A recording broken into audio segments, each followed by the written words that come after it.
很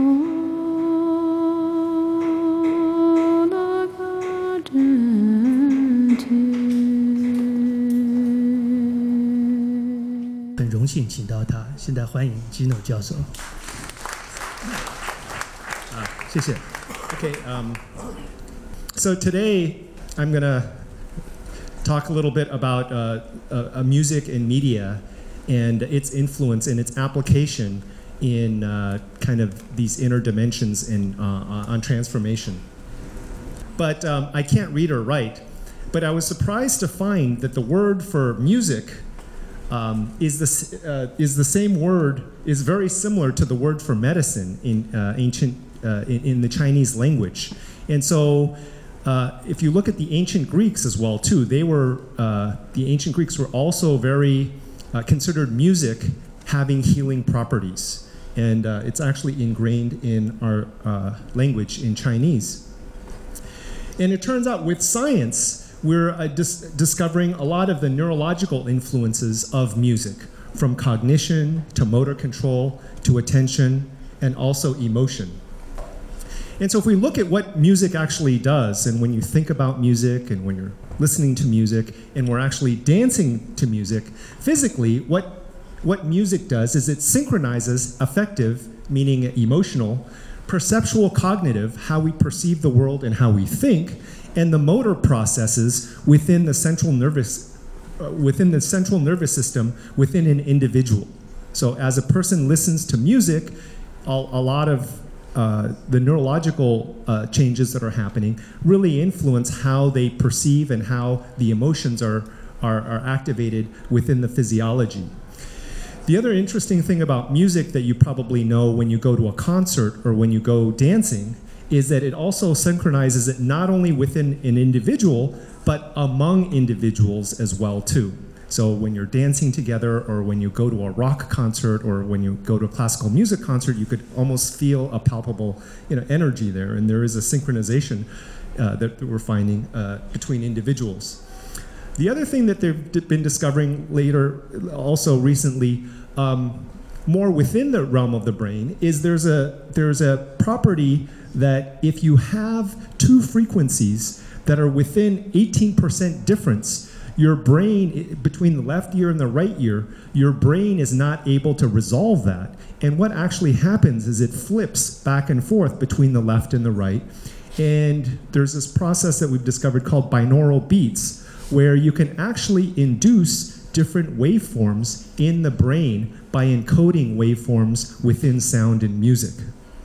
And so the brain, what happens in this situation is the brain manufactures a pulse from the difference. And so what we're able to do, if you think about how vision influences and how sound influences, earlier in one of the talks we talked about how we saw how brain waves change and how brainwave, in terms of alpha, theta, etc., influence physiological states of consciousness, is we can look at generating these waveforms in the brain to change brainwaves and states of consciousness. Now in music, in the Western literature, there have been a lot of applications of music in areas ranging from pain management to dementia and memory, aphasia, Parkinson's disease, stroke, autism, stress and depression. We talked about the concerns earlier about stress and depression, ADHD, post-traumatic stress, immune system function, creativity, athletic performance. All of these have been studied from a Western science's perspective, and music has been applied in these different areas of health. When we're talking about personal development, and personal development is really hard to define, but without getting too much into it, we see, and I guess this is more from an Eastern perspective, especially an Indian perspective as well too, the theory is that the body has there's a natural intelligence to the body. All of the cells that are moving and all the things that are happening within the body happen naturally, and there's a natural intelligence there. And usually what takes us out of the natural intelligence is the conditioned mind and thought.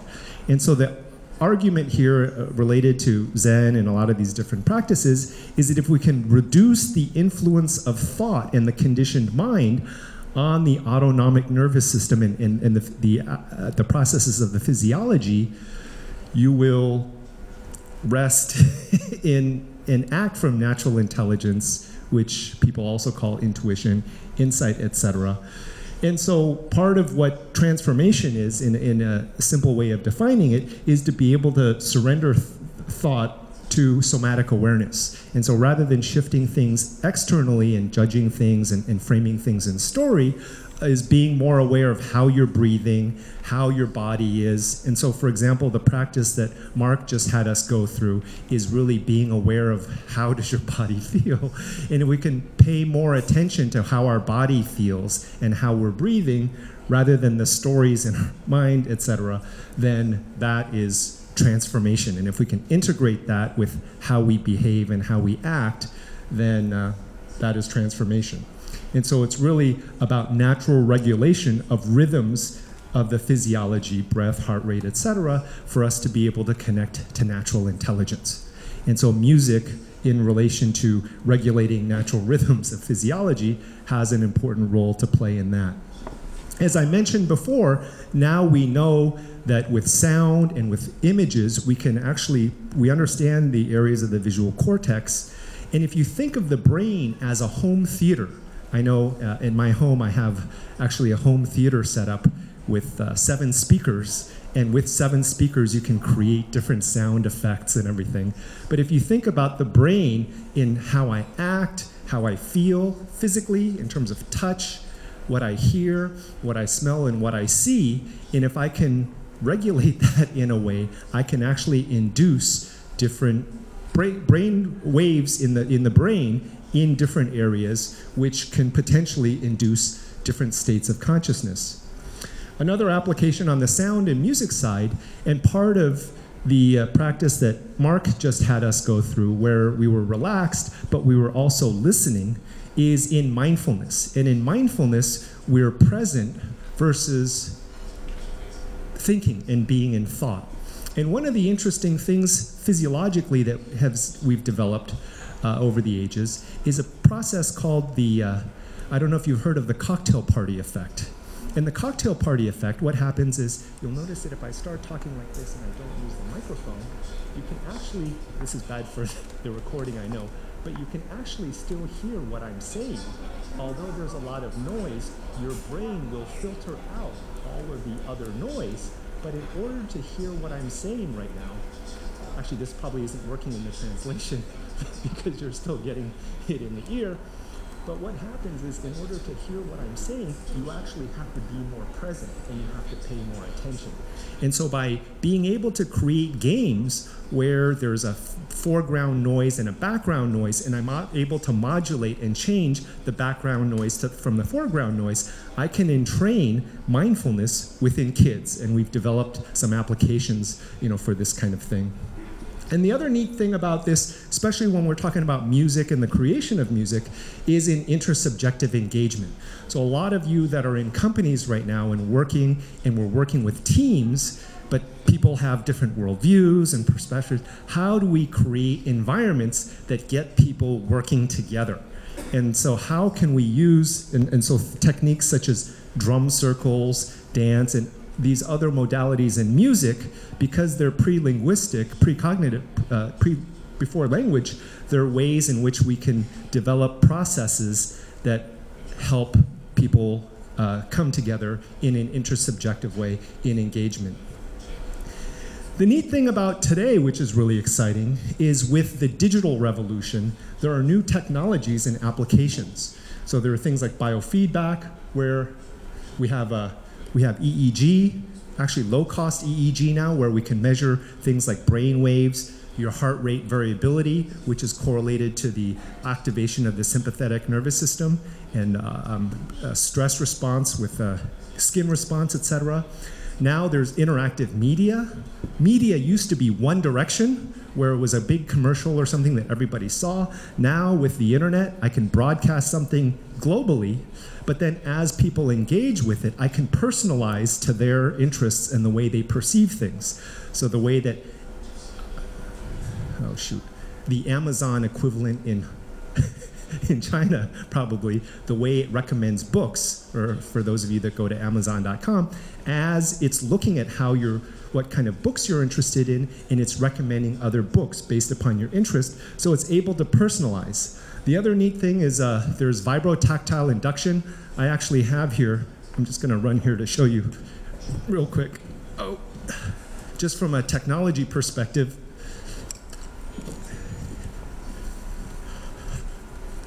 this is a really cool device I just got. Actually, I brought it for Yangjing to try.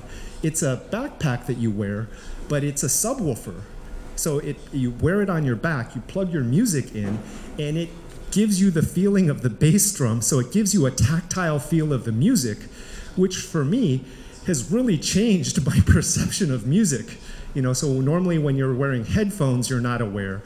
Or my sound field, I notice, is one way. But when you wear this and you actually feel the bass hitting, it's just a really new experience. And this was just invented a year ago. And so there are new technologies that are emerging like this. And there are lots of new participatory multimedia experiences in engineering culture. And for me, part of what the exciting thing that we're doing here too, and the discussions with Yangjing Lamu and Mark, are if you think about concerts and music, and if you think of, say, in the West, electronic dance music culture, the youth, if we're trying to get these ideas to the youth, it's really about going to where they're at. And so the question is, can we re-engineer the culture around this and create new cultural movements related to this? Now, in the West, in the US, and in Europe, electronic dance music is prevalent, and it's big. But the issue that is not so good about it is it's usually in the West tied to drug culture, which doesn't work very well in Asia. But if you take a step back and look at what's really going on there, it's youth culture having their first unity consciousness experience through the use of music and the crowds and everything. And so what we're looking at is how do we re-engineer it and not make it about drugs, but really make it about the old traditions and bring in this old knowledge into this and then re-mythologize it. And this is a really exciting area, especially if you're looking at influencing future generations. And so there are a lot of these applications and new opportunities that are possible with technology. And here I just want to take a step back to contextualize it bigger, in that if you look at today, it's all about interactive and digital and video games, and I know a lot of people are worried about video games and their influences. But if you look at video games today, it's basically the latest version of media. And if you look at media, traditional media and mass media, if you think about what media really is, it's basically art that can be mass distributed. It's art that can be mass disseminated. So before there was theater, now we have television, before there was painting, etc. And if you look at art and you trace it all the way back to its origins, it's really about helping people understand, from the cave paintings to Stonehenge to the shamans around the fire. It's really about helping people understand, who are you and why are you here and what is this? It's a way of looking at framing reality. And so if you look at the early days of reality, defined by mythology, the art, and the rituals, all of the religions, the traditional religions come from that. And what happened was, since the development of, I put this split here, around Aristotle's time, there was a Greek philosopher named Aristotle, and he split kind of the material domain, which becomes material science, and the way that we communicate reality through science, and there's a reality there. And then this mental domain has become kind of religion and culture. And a lot of the clashes that we have is, what is reality? Is it the religion and culture? Is this the reality? Or is it materialism in the physical world? Because the answers that come up are different depending on the frame and the context that you use. Now, the exciting thing about technology and interactive media is now with brain imaging, the fact that we're looking at what's going on in physiology, and the fact that I can personalize things. We have things like the quantified self, the new Apple Watch, and these things that are measuring things that are about us. With what we know about positive psychology and neuroscience, there's a reconvergence of things that are traditionally in the realm of the mind and things that are like body and physiology, which are traditionally in the realm of science. And this is a really exciting time, and it's perfect for a forum like this is like the perfect thing for conducting and inquiring and investigating what are the, how can we reintegrate these two things that have traditionally been split.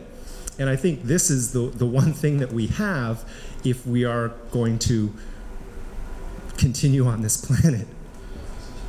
And so from a research methodology using this Western way is the idea is we have stimuli, such as music or video games or media, and there's a physiology, so somebody experiences it.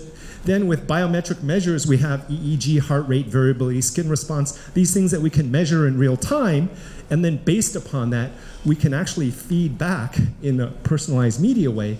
And now, so a lot of things of entraining brain waves, of looking at what a person's worldview is based upon how they respond to situations, and understanding a person's psychology, what's the stimuli and what's the response. We have really interesting tools now to really investigate this and explore this and look at creating media that helps facilitate personal transformation and ultimately can potentially induce awakening.